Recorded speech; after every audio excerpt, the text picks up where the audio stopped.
Hello, everyone. Welcome to this episode of the Cosmic Matrix podcast. So on today's podcast episode, we're going to talk about facing the collective shadow with an open heart, which is really what we see happening, rising in the world, is just a bunch of material from the collective shadow.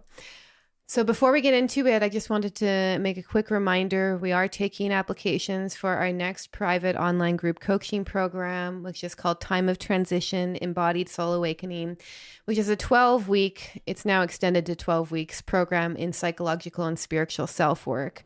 So it really is an experiential group process that we're facilitating here. We've done it quite a few times now over the past year. We keep doing it because it's getting more and more powerful and more potent the more we do it. And we really just give people tools they need to connect to who they truly are, clear out trauma, regulate their nervous system, which is so crucial during these times, and just many esoteric self-work tools in order to really remember who you truly are and activate your deeper soul mission for being here. And we do go into shadow work, and it is quite a powerful group process to engage in collective shadow work in line with what we're talking about, which is partially inspired by some of the group experiences we had as well recently, owning our shadow in a group process, because this is really a small microcosm of what we hope to see ripple out into the world, is more, self-aware, heart-centered people who are here to really facilitate change and usher us into this new era. So we're going to be doing it this is going to be a fall/winter program. The next one starts on November 22nd till February 10th. It's by application only. And if you're interested, you can go to fill out an application at awakenapply.com. That is awakenapply.com. Also as well, Bernhard on his veilofreality.com website has a little quick description so you can find out more about that. So let's get right into it.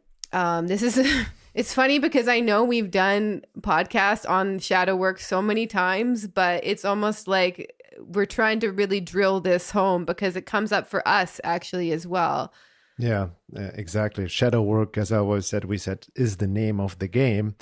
And I'm also putting the mirror on myself because to varying degrees, what I see in the world, because shadow work, even the term has become very popular as well, over the years, even the new age and pop spiritual psychological circles, everybody's talking about shadow work and whatnot. But I see also a lot of distortions, or not rather distortions, but maybe oversimplifications of shadow work, or maybe an intellectual understanding, but not truly owning it and integrating it and applying it, because it's easy to talk about triggers and projections when we're not triggered. Yeah. Right. And again, I'm putting the mirror on myself. It's really delicate. It's very hard right now in this day and age, as more darkness is coming out with the polarization, with the splitting of humanity, which we see in our personal lives collectively, right? To really stay in 0 point and not project our shadow outwardly onto the other side, so to speak, or onto others. Right. And I've seen it also it's so much easier always to point out externally what is wrong and see the evil externally and try to eradicate externally. But what I've realized also now is, I'm continuously working on my own shadow and integrating it in the process of individuation, which we also talked about in a recent podcast episode, is this continuing work, right? To really own these parts of yourself, which we usually only see externally. And many people say, what I've also noticed, and I've said this before, haven't we learned from history? What's happening now happened maybe in Eastern Germany, back in World War II, Nazi Germany, and all of that. And have we not learned from history? Have we not learned from history? And what I've realized really in light of shadow work, that just an intellectual understanding of history is not equals learning from history, right? Because the work is to be done within.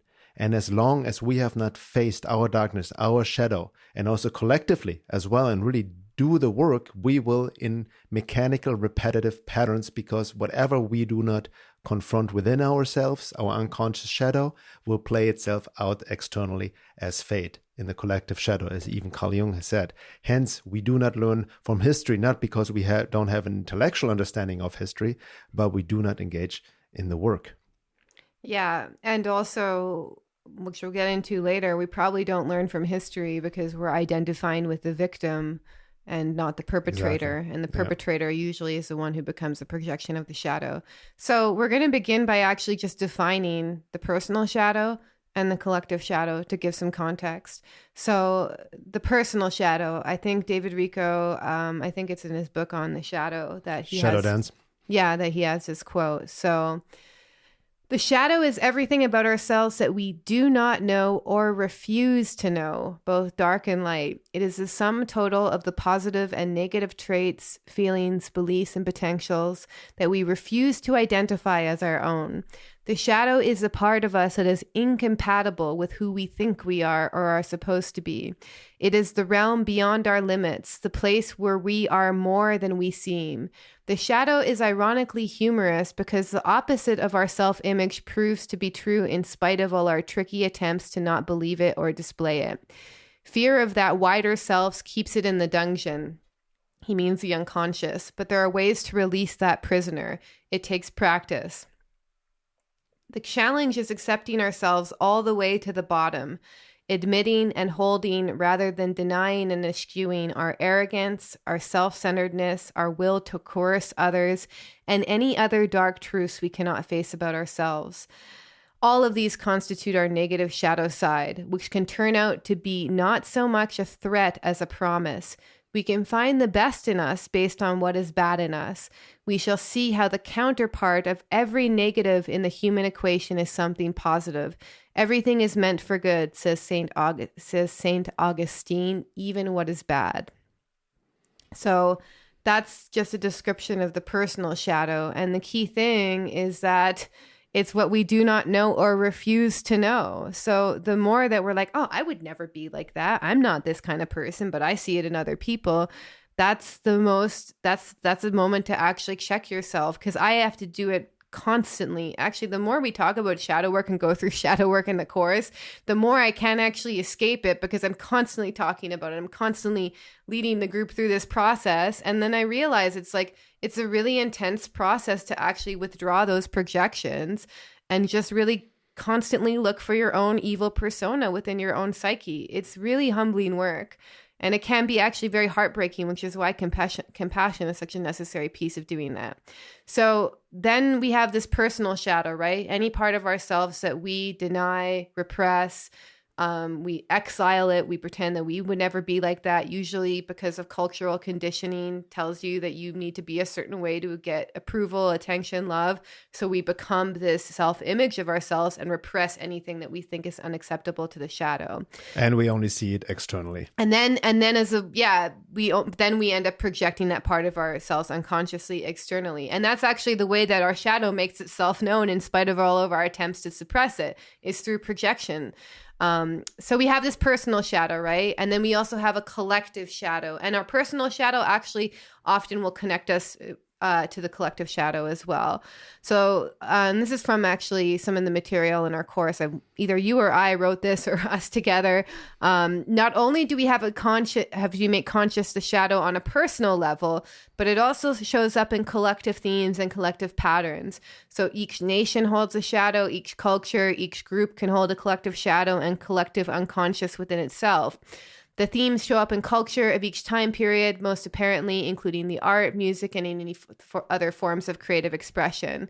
The cultural trends within each country and group are an expression of archetypal themes expressed from the collective unconscious. If we look at the movies, music, art of mainstream Western culture, we can see more violence, more dull, vulgar, crude themes, more graphic sexuality than ever before. These themes hold clues to the intensity, density, and blackness of the shadow material that is arising from the collective unconscious within the modern world. In making the darkness conscious, we are also transmuting energies of this collective shadow, which is a mass effort of bringing all that is hidden in the shadows of humanity to light. And so just some examples of is this toxic feminine and toxic masculine dance, huge shadow material on both sides arising there. the left versus right. We'll talk about that later. But the point of understanding this is we actually have to first access the personal shadow before we can tune into the collective shadow with any degree of consciousness or clarity. Meaning, if you're just constantly noticing all the evil that you see in the world right now, and you're not actually looking for the manipulative, selfish aspect within yourself, the evil part of ourselves also manifests as ignorance, then we're not really doing this work, because it's very easy to do. And it really takes a turning around of the focus. Doesn't mean we can't notice things going on in the world and have our own points of view about it. But the more that we're disgusted, like repulsed, I've heard all of these words a lot lately from people, the more it points to unconscious shadow material. Yeah, so that's really important to understand the interrelationship between personal shadow and collective shadow. So as Laura said, we need to face our personal shadow before we can even deal with the collective shadow. But I would also to note the interrelationship between the personal and the collective shadow. So the less we have faced, or people have faced their personal shadow, more suppressed it, the more it rises up in the collective shadow and externally. Yeah. And on that note, I know we've read already a lot of quotes, but it's really important. So I want to maybe read this other quote by Carl Gustav Jung, the man himself, who coined the word shadow and shadow work. So he says, the change of character brought about by the uprush of collective forces is amazing. A gentle and reasonable being can be transformed into a maniac of a savage beast. One is always inclined to lay the blame on external circumstances, but nothing could explode in us if it had not been there. As a matter of fact, we are constantly living on the edge of a volcano, and there is, so far as we know, no way of protecting ourselves from a possible outburst that will destroy everybody within reach. It is certainly a good thing to preach reason and common sense, but what if you have a lunatic asylum for an audience or a crowd in a collective frenzy?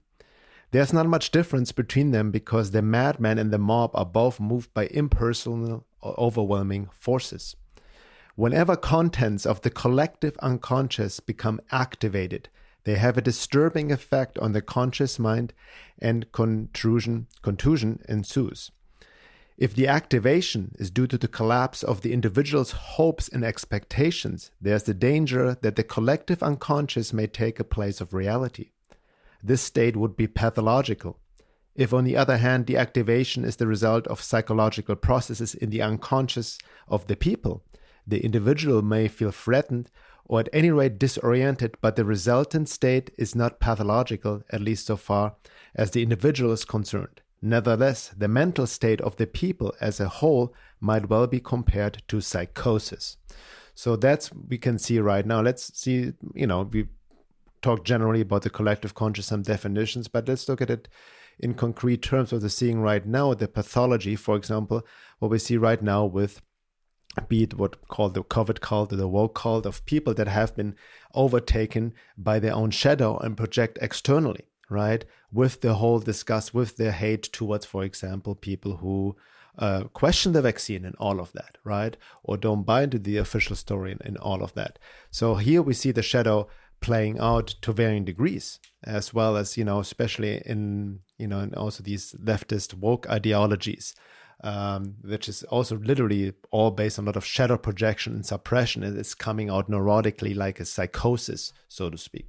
Yeah, I've been thinking also about like the woke left and their focus on, seeing racism everywhere. And I actually think there might be a divine intelligence to it, because there is a shadow to America that needs to be faced. The problem is they're identifying the shadow, part of the shadow of America, and then they're seeing it everywhere in themselves instead of recognizing, like this might be telling me something about my own nature rather than the institutions in America, which is clear projection. Well, that's they're projecting their own racism externally. Yes. That's why it's so triggered. That's the irony. If you don't understand shadow work, is they are truly the racists. And that's why it's scary, because they are encouraging segregation, which is segregation based on unconscious racism. But all that aside, we got to always we're going to work on this podcast by actually constantly checking ourselves on our own shadow projections as well, because this is coming up on both sides. So the more we're eager to point the finger out there, the more it actually points to a sign that our own personal shadow is being activated. Doesn't mean we can't notice things. Doesn't mean we can't have certain beliefs, talk about them, etc.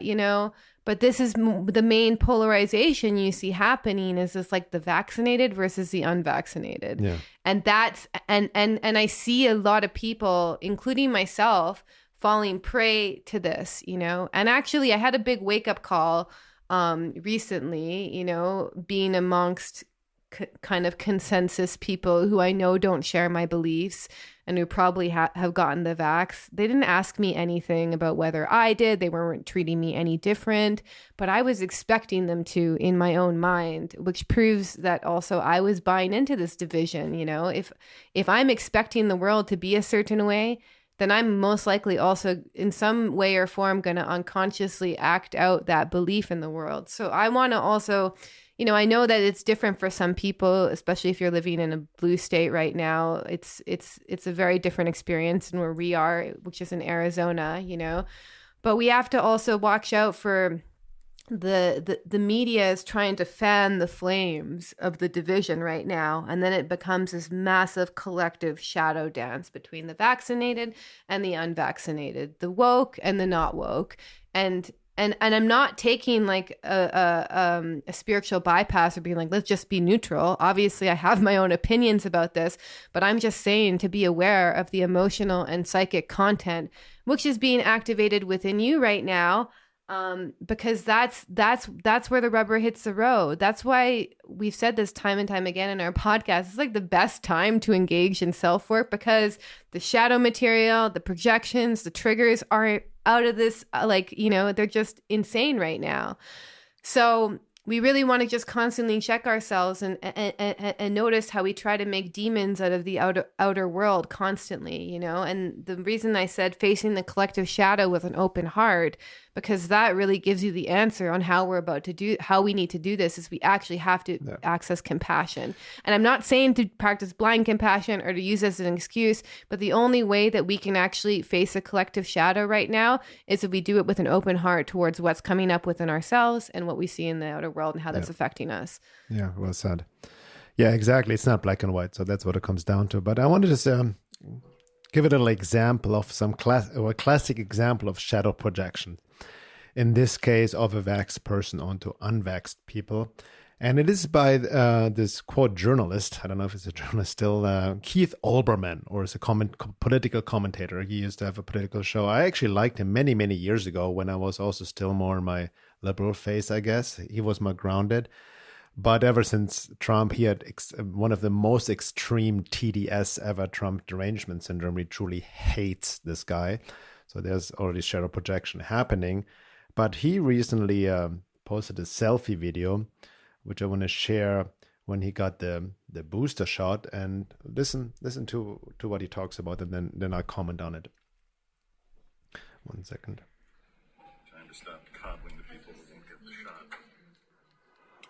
Booster shot. Mission accomplished. And it is time to stop coddling them, the ones who won't get the damn shot already. And our first step, you and I, is symbols, the language we use. We call these people vaccine hesitant, vaccine skeptics, anti-vax. We say they're protesting mandates and passports. They're making a personal choice. They're waiting for more information. They're making a medical decision. Bullshit! They're afraid. They're afraid to get vaccinated. Stop feeding their egos about what they're doing. Stop legitimizing it. Vaccine hesitant, they're afraid. Vaccine skeptics, they're afraid. Anti-vax, they're afraid. They're protesting mandates and passports. They're afraid. They're making a personal choice. So then he goes on and on, like about, saying how the unvaxxed are afraid. And, you just can see it in his voice. First of all, he's extremely angry. There's always this anger, like very toxic anger, like almost hate and rage behind it. But this is a very classic example of shadow projection, because what he's really doing, he's projecting his own unacknowledged, unconscious fear onto the unvaxxed. And that's we're seeing more and more. That's why a lot of people who promote the vaccine, full on and without questioning and promote the mandate and the passport and become very aggressive about it, they're unconsciously afraid that they have done the wrong choice, actually. That's his own fear coming through of having done the wrong choice, his own guilt that he might have actually screwed up. And he's projecting his own shadow, unconscious fear onto the quote unquote vax hesitant, telling them that they are afraid. Yeah, there's a few things to unpack there. Number one, if we get triggered by that, like for me, I can own my fear of death. I feel this pretty much every day. And so everyone has a fear. I think a lot of us actually do hold a fear of getting the vaccine because of the adverse side effects, because we don't want to ruin our health and our body. So he's right about that, So I can acknowledge that, but the voice that he uses and his delivery actually proves that there's shadow projection happening, which is a really important thing to note, because there can be times when people do project their shadow onto us where what they're saying is actually true, but it's a shadow projection. And that's why it's really important to have a level of discernment when you're engaging in it, rather than wanting to just point the finger back on him and be like, you're shadow projecting, I'm not afraid, because it's almost infectious, when people project their shadow, it isn't almost infectious, it is infectious. So when there's like someone talking shit about someone on Facebook, you notice how like a lot of other people will jump in and start talking shit too, basically. Yeah, it's not even a dance, because there's no one dancing on the opposite side. It's like, it's infectious. So we have to be aware of that. And like, anytime that someone says anything towards us, it takes a certain level of attunement and understanding your own emotions and triggers to be like, is this upsetting to me? And if it is upsetting to me, why? And am I able to own that part of myself, Yeah. So what I'm trying to say is that, like, it's very obvious he's demonstrating common shadow behaviors, like tendency to harshly judge others, calling others names, abusing power, playing the victim, etc. At the same time, I can notice in myself while listening to him that automatically there's this like part of me that wants to shadow project in return to him. And that's how I can tell. Take him down, basically. Yes, exactly. Yeah. And that's actually, because not even take him down, be like, I'm not afraid. You're afraid, you're just obviously projecting your shadow. And that now I can, and just made me have this aha moment, because the shadow is an archetypal energy, and archetypal energies are very powerful and they can take us over. And so it just made me realize, like there's an archetypal energy, the shadow dance going on between the vaccinated and unvaccinated. And I find myself hooking into it through my own personal shadow quite a lot. And even listening to him, But that voice that he made was such a perfect example of like knowing when your own shadow material is activated, like just even the childishness of it. Yeah, that's like almost like inner child coming through, like, who knows, what his inner child actually needed a hug, and what child abuse or what trauma he has gone through, Yeah. I mean, the fact of the matter is we're dealing not with adults, but mostly with children in adult suits that are just traumatized, and now it comes out, right? Neurotically. Yeah. And we're all afraid. As human beings, we all hold the like fear in us. It's just a regular human emotion. Never mind going through this cycle together. I think there's a level of fear that's infecting pretty much almost everyone, because we don't know what is happening, Now, I want to also point out what you just said is very important, because I hold the mirror on myself as well. This whole idea, it's nothing bad when you get triggered, or nothing bad when you project. Actually, projection is the function of your psyche. That's what we do, period. We're always projecting. It's just knowing how you do it and when you do it, and what's the purpose of projecting is to become wholesome, to learn about yourself. That's the feedback mechanism of reality. Yes. Right? Yeah. So I can see myself also, I get triggered, and emotionally reactive, can easily feed into that, louche, so to speak, which also from an occult perspective, we can talk about later from the hyperdimensional perspective. That's where also these occult forces, entities tag into, feed off of. That's why, like you mentioned on Facebook, when people start gossiping and talk shit about a person and other people join in, it's a feeding frenzy. It's not even which other forces feed off of, right? Yeah. And it makes you feel better by talking quote unquote shit about another person, engaging in these projections from your own hurt and wounding.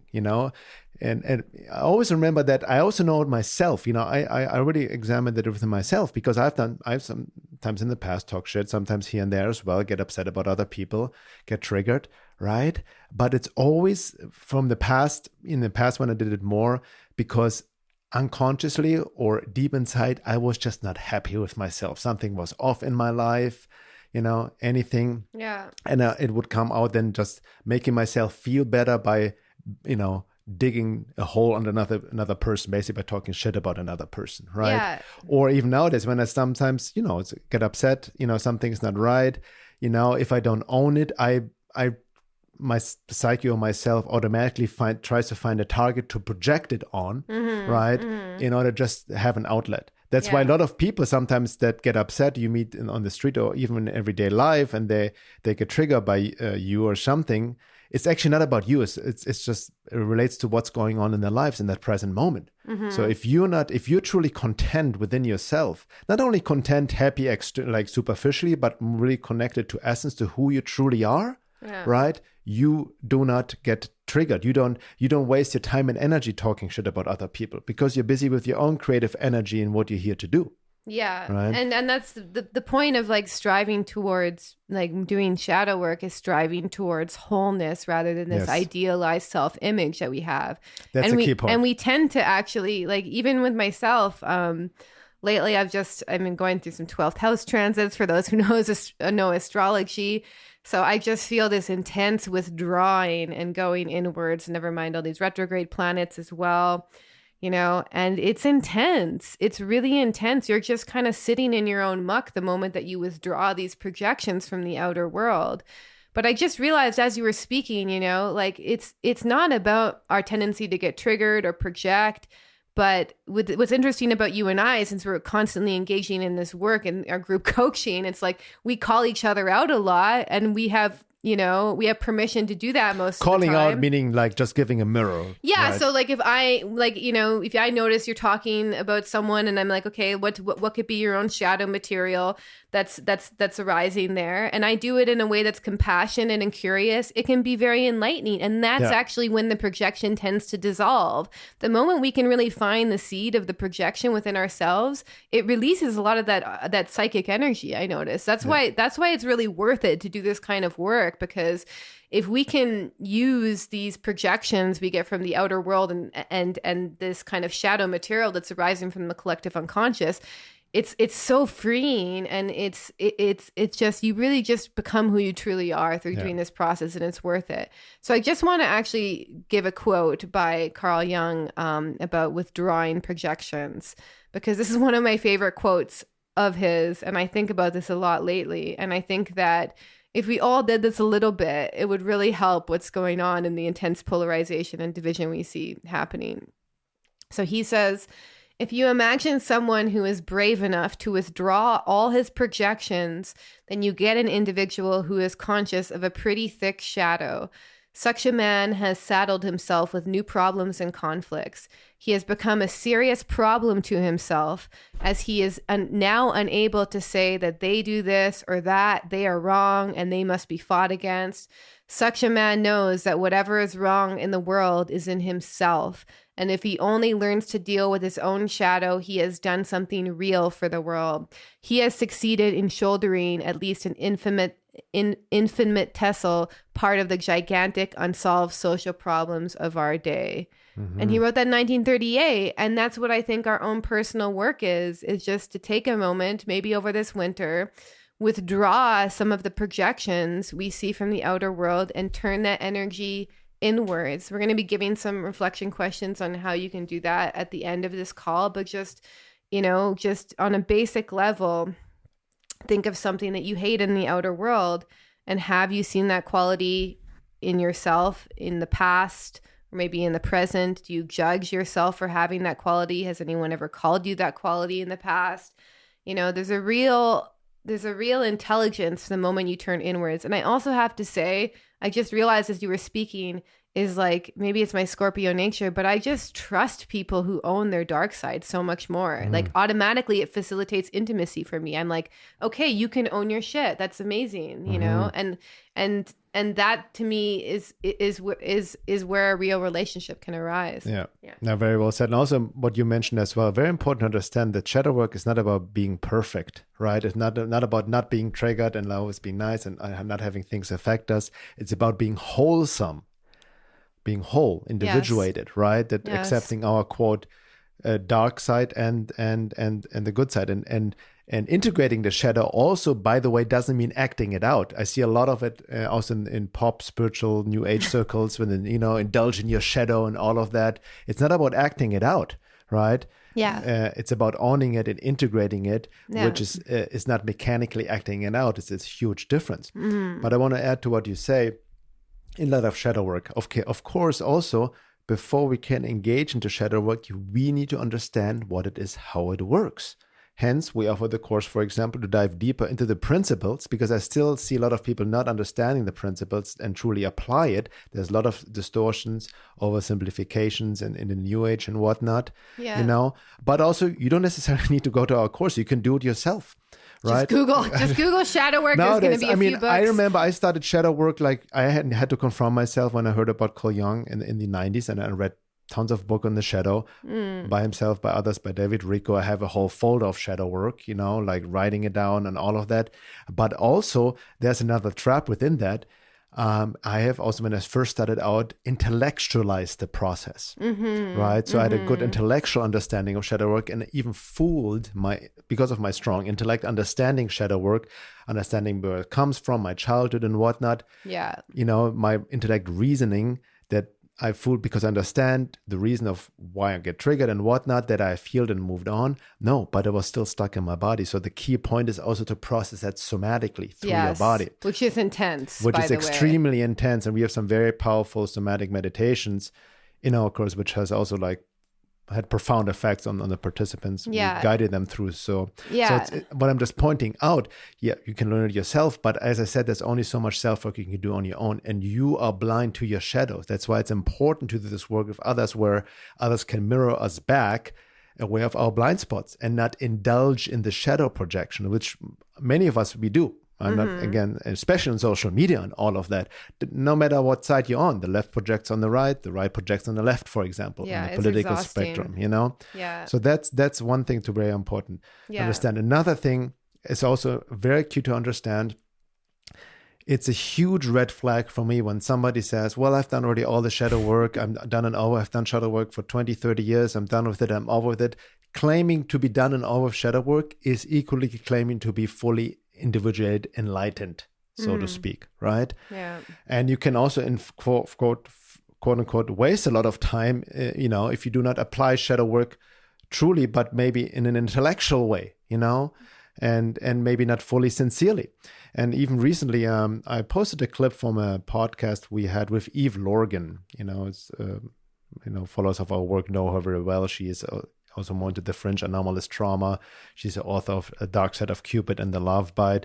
And in the second hour, we talked exactly about this, what she's experienced as well, these red flags of people, you know, especially in the spiritual circles, new age, fringe, or even the topics I bring up, of people looking for advanced knowledge.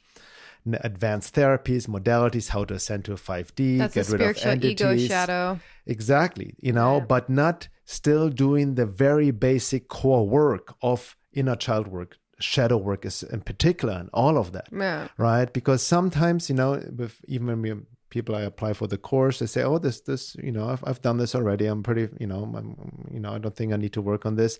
It's a red flag for me already, because you're overestimating yourself, you're overestimating your level of being, because the work, as many masters have said, it's always the same work. It just becomes more refined and refined and refined. Yeah. Right? Because especially in relationship, the shadow truly comes out. You know, it's so easy to avoid your shadow when you just isolate yourself and by yourself all the time. Yeah. When you're really in a conscious evolutionary relationship with both partners engaged in the work, that's when the shadow, we've seen this in our relationship. It's catapulting. It's like a catalyst. Well, the shadow material comes up even if you're in a relationship where people aren't engaged in the Exactly. work. But when you engaged, it's more powerful to work on it, right? Yeah, yes, like if you have someone who's also engaged in growth, it's so much better because they can check you know. But that's what I mean. And it's like, powerful because it's like, even with us, like you can help me on my blind spots, especially because when the shadow takes over us, we really just want to be right. We just really want to be right about this person, No, but it's a key point, because I've done so much shadow on my own, like, and I've thought a work through, but a lot of stuff then came flying into my face when we started our relationship. Yeah. That's when it gets really deeply triggered, right? Yeah, That's why you cannot do shadow work just by yourself. Well, you can, I think. To a degree. I think you can definitely do it by yourself if you want to, and you're sincere in really wanting to own these parts of yourselves. But I think as the work gets more refined, like what I've noticed in the group process, like it's just crazy, the healing that comes up when you're in a group container and everyone's owning their own shadow projections. Like, it's just amazing. This is not something that you see in everyday life very often, No, because there's magic that happens, especially in group. People have done group work before, in a sincere group, engaged in this work. There's magic happen because you also get out of the tunnel vision of your own stuff. Yeah. You know what I mean? Which we can also narcissistically get involved our own stuff constantly and get overburdened with it. But if you do process of others, seeing what other people deal with and can even relate, it kind of triggers a deeper empathy and compassion, and more deeper healing occurs. Yeah, and it's just holding the space. It's a very unique situation. I know it's ironic, but my own shadow gets triggered because I expect that, the kind of work that I do, the psycho-spiritual focus, I project that onto the world, wanting the world to be that way, and wanting the world to own their stuff and be vulnerable and like be connected with their body and emotions, and do I judge myself when I'm not having those moments in myself? Yes. So my own shadow material gets triggered with the world all the time. So it's interesting because it's almost like with the group, like, this is a very rare thing to be in a group container with people who are being like this. And that's why I treasure it so much. And that's why I can see the healing is happening on a multidimensional level when you're around people who do this, and even just noticing you, like, when I point out when your shadow is getting activated and things you're talking about and stuff you're experiencing, and then watching you own it and work through it, I'm like, whoa, this is magical. This is exactly how the world doesn't work, Yeah. So it's really powerful to do it with other people, because it's almost like this weird repair for us, because I think a lot of the suffering we experience suffering from getting old, dying, losing people we love, our bodies breaking down. We experience basic suffering in life, but then we add all this extra suffering on top of the suffering that is already part of the human experience. And the layers of suffering we deal with when we just constantly projecting our shit and causing harm to people in the outer world that we don't even know, complete strangers a lot of the time, is just like additional suffering. So it's like we take away some of the suffering that we see in the world by just taking responsibility for our own piece in it, and looking at, like, America has this massive shadow around materialism, narcissism, sexualization, sexual pathology, sociopathy. And instead of just pointing out what's wrong in that, looking for all these characteristics within ourselves, because the point is to ally with the shadow, to always carry that kind of like devil on your shoulder and be cognizant of it. Because if you don't, you suppress it to the unconscious, where it tends to wreak havoc in our lives. That reminds me of, isn't there an expression in Buddhism or Tibetan Buddhism about unnecessary suffering and real suffering? Like, yeah, exactly. You know what I mean? I forget what it's called, but I think I heard it called it like suffering on top of suffering. Exactly, because many of us, like, that's important. I want to note this out because Adyashanti talked about it, Gurdjieff as well. There's a lot of unnecessary suffering. We're addicted to suffering when we indulge in shadow projection. Yes. Right? Our triggers and all of that, and don't take ownership. Most of us suffer unnecessarily, literally. And I remember Gurdjieff talked about this mechanical suffering. We suffer mechanically because we lack self-awareness. We don't understand the work. We project constantly. Yeah. Right? We're not aware of our own self-importance, narcissism, and see it only externally and whatnot. Yes. Our own entitlement and all of that. But what is important is what Goethe called conscious suffering, meaning not acting on mechanically on our triggers, but keeping that reaction that then ignites the alchemical fire within and creates friction, which is hard to hold because it's much more relieving, probably even a dopamine release if we project externally. It makes us, quote, feel good, right? There's a certain release to that if we project it externally. But for example, on that note, like what also recently came up in a group that was really beautiful, we see nowadays all these projections, like people like my ex is a narcissist, all these narcissists out there and all of that, selfish people. And definitely they're full on NPD, narcissistic personality disorders, psychopaths, sociopaths on a higher level. But ultimately is facing your own shadow and facing your own narcissism, because all of us, unless you're completely spiritualized, enlightened, are inherently narcissistic.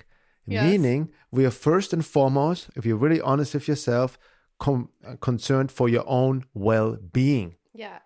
On all levels. I can see it in myself. I'm not taking myself out of the equation, right? There's also ego. The basic ego identification, right? Yeah. So that's yes, there needs to be healthy self-esteem and all of that and healthy self-confidence. But ultimately, once the biggest shadows most people are not acknowledge is your own narcissism. And then you project it externally on your partner. My partner is so narcissistic and this and that. Yeah. Right. But we had this one great process also within the group, and, someone realized like actually it was not the narcissism of their partner was actually related to their own unconscious, unacknowledged narcissism. So we need to also face our own selfishness. For example, I wrote an article 5 years ago now about Trump when he got into power, Donald Trump in the shadow of America. People are triggered by him, like, yes, because he has this extreme self-confidence, self-confident, and also some narcissistic qualities. Absolutely.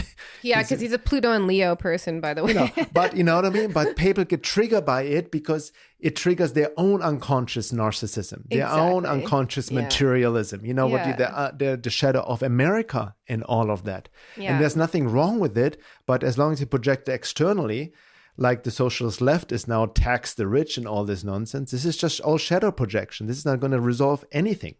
Yeah. Right? Yeah, that's really important. I was actually recently, just because I needed a break from the news, I got really into the whole true crime movement on Reddit and other forums, and I was just researching true crime cases and going deep down the rabbit hole there. And then at one point I was like, reading up traits of a narcissist sociopath. And for example, a quest for power, behaviors that seek love and admiration, wholly self-serving, acts as a producer, director of their show, entitlement. All of these are qualities which I hold within myself, and it's really important we look at that, because that's the point of doing the shadow work, is become conscious of this own side of you, develop a relationship with it, so that, because from the unconscious, it wreaks havoc in our lives. That's the issue with it, is if we're not willing to acknowledge these qualities within ourselves, then they get suppressed into the unconscious, and then they drive our lives from an unconscious place. And you see that everywhere, like, this selfie culture, oh my God, that we live in these days. Like, maybe I'm just speaking for women, but it's just men do the filters too, but it's very disturbing these days, going on Instagram and seeing these faces, which are heavily filtered, not real people, and just this basic narcissism, which you've become accustomed to and has become the status quo. So we don't even know what real people look like anymore, because we're used to seeing these filtered versions of people. This has been going on for a while in the media, but now it's even blown up even worse. And now I even heard, this is crazy, that it's really common for plastic surgeons to, for clients of plastic surgeons to come in with their selfie filtered face, their Snapchat version of themselves or whatever they look like with all these filters on, to make themselves look like this AI generated image of themselves. And it's crazy. It's really disturbing to witness how we're just traumatizing ourselves in this deep way, because we have this distorted view on what a human being is. Again, relates to becoming this idealized self-image we have of ourselves, Yeah, there's a huge shadow on that. On that note, that's a whole trigger topic. It's almost, I see this elephant in the living room, and at the, potential of triggering some of our listeners, but in light of shadow work, own your triggers, right?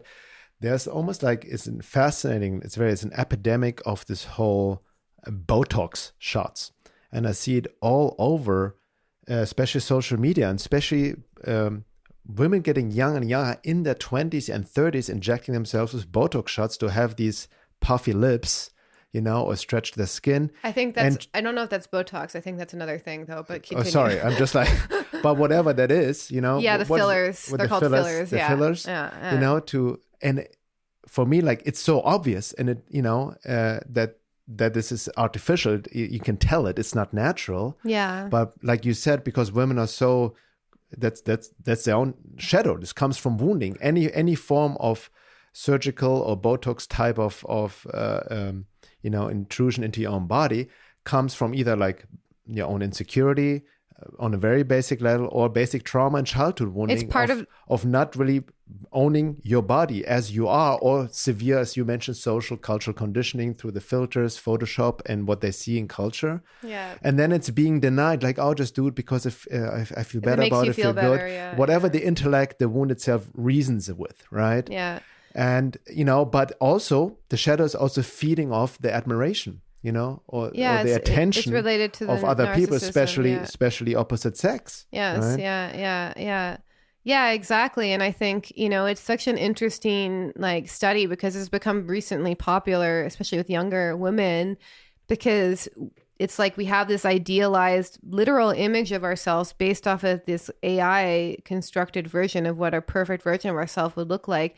And then we're physically trying to become that idealized image, the same way that we identify with our idealized self-image of all the positive traits we have in our head. It's happening in a physical way now. And it's pathology normalized. And we don't even really, it'll be interesting to see in 100 years how this plays out, but we don't know what real people look like anymore. We don't know what a real 30 or 40-year-old, 50-year-old looks like anymore, because it's become so distorted. And then never mind the collective, the people who are influencing the collective are these celebrities who, by the norm, they have all of these surgeries and that is definitely also America's shadow. Yeah, that's America's shadow. The obsession with youth, with beauty, with materialism, and with the physical body. And the thing is it is really about not wanting to be real and not wanting to be whole. Yes. Right? Because we don't want to look like a real human being. We don't want to get gray hair and wrinkles and get old, That is actually an important part of the maturation process. Yes. That is being able to accept the basic suffering of life, not the extra suffering, but the basic suffering, getting old, dying, losing people you love, And when we do that gracefully, we get the gift of maturity. But we're trying to keep ourselves infantilized on this ideal kind of child image, be like, oh, you're perfect. Yeah, but also that's a whole rabbit hole topic on itself. And that, again, may trigger a lot of people. But I also see women who engage in this cosmetic surgery, Botox, all of that extremely.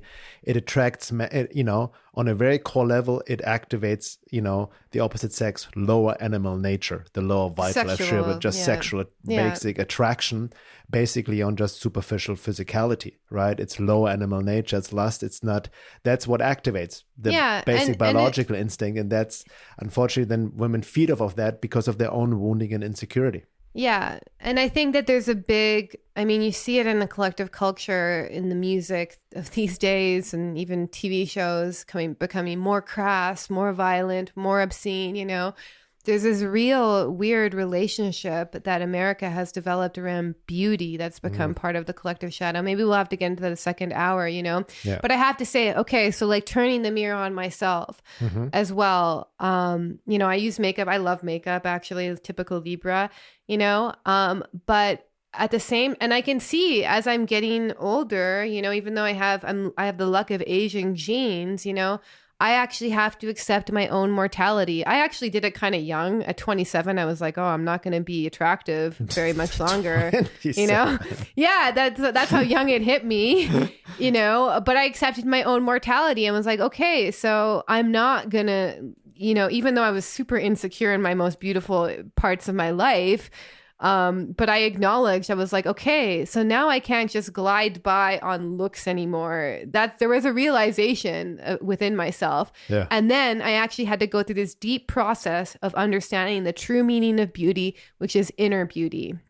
So if you have a sense of self-worth, a sense of value in yourself, this is more the Taurus expression of beauty versus the Venus expression of, the Libra expression of beauty that radiates. You know, people who are just super classy and in themselves and embodied and mature, like this has nothing to do with their external image. And it's extremely attractive. Yes, it's super attractive. Yeah. It's the most attractive thing that you can have. So we have to also get into a deeper relationship with this concept of beauty. Again, this is this kind of like teaching function of the shadow, is that like through realizing and through accepting aging in my life, even though I'm sure a lot of people would be like, you're crazy, you still look young, you know, I had to accept my own mortality at a certain point in my life. And that actually, through accepting that, through grieving that, it sucked, you know, it just, because I was also used to people just being nice to me because of then liking how I looked or whatever, you know, it forced me to develop internally in a way which I was avoiding before. Mm-hmm. And so that is why, you know, we need to also look at the things we do to ourselves in order to try and fit this idealized self-image. Because the important thing is if we turn that energy into it and ask ourselves, okay, like what am I here to learn about this? What is this telling me about myself? It can really force us in an important evolutionary process. Yeah. And it's also not to denounce physical beauty, by the way. It's not about like going the other extreme, which like we see almost the purposeful debeautifying of women, you know, which you see, for example, in the extreme left, almost like to like purposely look ugly, so to speak. But I have to say, there was a period, even though I didn't do it in that extreme way, where I did that to myself, where I was just dressing very plain. I even wore fake glasses to like hide my face a little bit. And then I was just trying to see how the world responded to me if I wasn't trying to make myself look pretty. And it was extremely illuminating, you know, because it actually forced me to develop inner beauty and inner beautiful qualities. Yeah. It took a while, but that's what it forced me to do. The key point is also taking your physical, you know, well-being, so to speak, and then it rates and your physical beauty. But beauty, as Sri Aurobindo would say, there's objective beauty, right? That doesn't come from the lower vital. So to speak. There's objective divine beauty which radiates from the inside out. Yeah. Absolutely. You know? Yeah. But the moment here's a reflection, that's a shadow, especially for the US. And I also can attest to that because I was a massage therapist, used to work professionally in Los Angeles for 15 years. And I've worked with high-end clients, even celebrities. I mean, like the women I worked on, 2/3 of the women had some sort of plastic surgery. And it didn't, you know, it was very weird because the face looked kind of like forced 30, but the rest of the body looked like 50. That was the real age, you know. So it just doesn't fit. It's not natural. But my point is, when you see as a woman, you know, that's where you apply the work, be it shadow work and all of that inner work. When you feel the drive, the need to like change your outer appearance forcefully through an intrusion, be it through injection, Botox, or anything. Reflect first of all, what's really going, where's it truly coming from? Where is it coming from? You know, why do you feel this way? What does it lead to? What does it remind you of? You know, and that's an opportunity for healing, for much deeper, because as long as you try to change the external superficially, it will never ever, you know, you may get more attention, more traction, but mostly more from the lower vital nature, but it will never ever heal that what you are basically running away from. Yeah. By trying to forcefully change your physical appearance. Yeah, and it can come from a different place. And even thinking, I mean, we're touching a lot on this issue because it's actually a big shadow in America. No, it's a big shadow. And I notice it more and more, but it's all about our relationship to it as well. You know, you can wear makeup and do it from like the geishas, for instance. They're doing it from a place of wanting to show beauty, and you can do it from an extreme place of insecurity. So again, it all depends on where is it coming from within you, and are you like, America has such a weird relationship with beauty, whereas And women are doing this to each other too. That's the issue, is by buying into this culture that the celebrities have kind of like pushed on us and these beauty norms, we're actually creating a harder time for ourselves. So that's why I think it's really important that we have like people who are just naturally aging, accepting themselves who they are. Because the thing is beauty is the embodiment of soul qualities. It has nothing to do with what you're put on your face. Yeah. So the more that you're like that's, you see it, and like think of like a beautiful elder indigenous woman who's totally in her power. What do you imagine someone with like plastic surgery or whatever? Do you imagine Paris Hilton dressed up as an indigenous woman? No, you can understand what that looks like. More energetically, because we're just so distracted by looks. But just bringing it down to it, like we're going to end the first hour also with some reflective questions on this topic. I would like to talk about those if that's possible. One second, no. But before we go into those, I also want to just beyond this the shadow we talked about right now here in the US regarding the beauty standard and all that. But regardless, the whole point of shadow work trigger is like one key ingredient we see necessary in the work. And with the people we go take on this journey with, but in general, the key opponent, and I've said this many times again, is sincerity.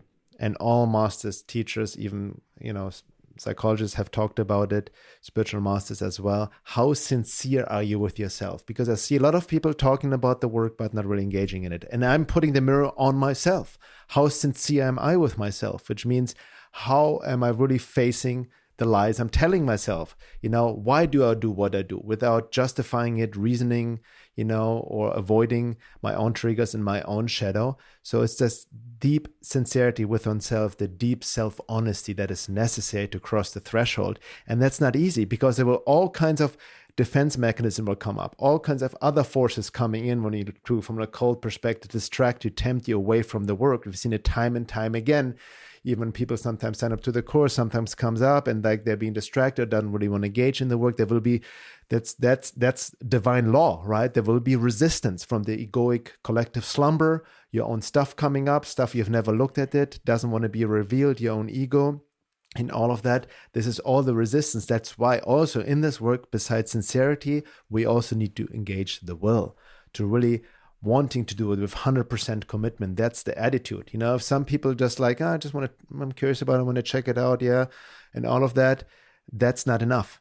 As Gurdjieff said, we need super efforts, and that's really important in this work, and it's very humbling at times. Yeah, I think it really also, we really want to return to our true nature. There has to be a part of us that recognizes that what we're experiencing is not the whole of it. And there's so much more that we could be, and so much we would be living in such a different way. There's a basic recognition of the fact that we are living in samsara, and there's a huge removal from true nature that's happened, and wanting to return to that state. So I don't know where that comes from, but that's what I know guides me, is like, I know that there's more to life, and I know how dense it is also, especially these past couple years, but there's still that aspiration, you know? And that's that's definitely, I want to get into the second hour as well, because it's not just about shadow work alone, not just psychological work alone. It's otherwise you just end up digging in the mud all the time. That's why it needs to be matched with bringing down the divine, to aspire to the divine, bringing God into the picture, your true self essence. And that's why even the course, we combine that work.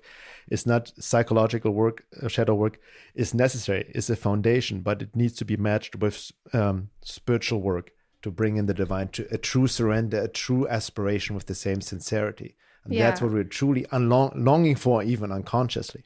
Yeah. And I think, that's what helped me a lot in my path, even though I engaged in a lot of spiritual bypassing as well, is like there was a sincere desire to understand God. Like I was like, there's... To know God. To know God. And I had these, transcendental spiritual experiences and ceremony, meditation retreat. And I was just like, this is what I'm missing in everyday life. And then ironically, I noticed, so, these illuminating experiences are often followed or preceded by a descent into the shadow. So they're intimately intertwined. I think in order to align with divine will, which is like really the will of God acting through us, we have to have gone through that transmutation process. Otherwise, it's typically what our idea of divine will is just driving us, which is basically our conditioning patterns, our ego expectations. Truly aligning with divine will is aligning with what God has in store with you. And in order to do that, we actually have to make this descent into the underworld. Exactly. That's also the law of ascent and descent. It's not a way out. So as like, just to close off before we go into the questions, as Carl Jung said, the tree that reaches to heaven needs to have its roots in hell. Yes. All right. Okay. So let's just add some reflection questions for people to think about, to give themselves food for thought, and stuff that I think about actually a lot recently. So what qualities do you see in humanity right now that's triggering for you? And if you say nothing, then think you are enlightened. And also not only the trigger you see you, because we have noticed that people say, oh, this triggers me. And then they stop, but also inquire. That's what I'm getting into. Oh, yeah. There you go. Yeah. Sorry. There you go. So what qualities do you see in humanity that trigger you right now? So for me, let me just give you an experiential version.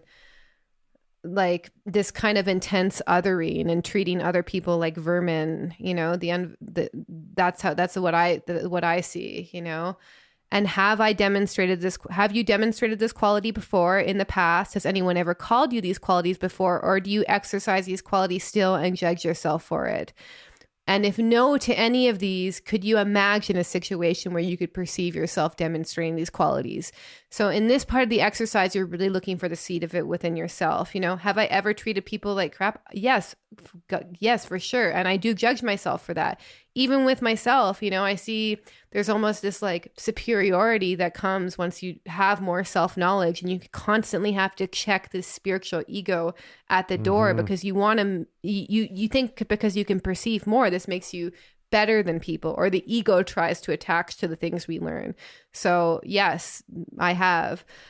We are trying to discover. So the point of this exercise is we're trying to discover what we see in the outer world has, in the very least in its potential, the capacity to arise within us. And that's how you basically do shadow work. And if you apply this and you feel into all the emotions and sensations that arise within you when you sit with this process, I can tell you it is incredibly transformative. It's humbling as heck. It's probably the most humbling thing, But this is also how we kind of ally with our shadow, is we recognize, okay, I have that capacity within me, and how can I actually work with that so that it's not operating unconsciously within me? Yeah. And if we do this with ourselves on a consistent basis during this time, I just want to thank you, because I truly feel that this is what contributes to the betterment of humanity and helps us work with the material that's arising from the collective unconscious right now. Yeah, and for regular listeners or new listeners as well of the podcast, I talked to this as well to Paul Levy, a few podcasts ago. He's been on the show a couple of times. He's the author of Wetiko, the alien mind virus, the Native American concept of occult forces, but very much relates to shadow work as well. And I've talked to him about this as well, and he made the same point. To truly able to deal with the evil out there, you have to face your own evil and your capacity for your own evil. The reason why a lot of people don't understand what's really going on out there or cannot fathom the evil is because they are not in touch with their own dark side. And also, at the same extent, the more you only see evil out there and project it externally, and you don't see it within yourself, the more you keep going in circles and feed that timeline, so to speak, feel that frequency, because we're constantly externalizing, right? Hence, again, all these forces, all evil had is itself, as Paul Levy said, the seed, its own medicine, right? It's all the teaching function in light of the evolution of consciousness. So anyway, we'll go deeper into that in the second hour, where I also want to talk about the occult aspects of shadow projection in light of psychic attacks, and also the necessity to aspire to the divine and bring in the light beyond just digging in the mud, right? The law, the ascent and descent, and much, much more. Again, if you're not a member yet and want to have access to the second hour of these podcasts, go to my website, veilofreality.com, and sign up to the membership. And also a reminder, if you want to dive deeper into this work with Laura and myself, then feel free to apply to our upcoming 12-week intensive group coaching program, Time of Transition, Embodied Soul Awakening. It starts November 22nd until February 10th. Over this, diving into deep to the end of this year and the start of the new year. So you can find that also at my website to find out more about the course and apply, or go straight to awakenapply.com. With that being said, see you guys on the other side. Thank you.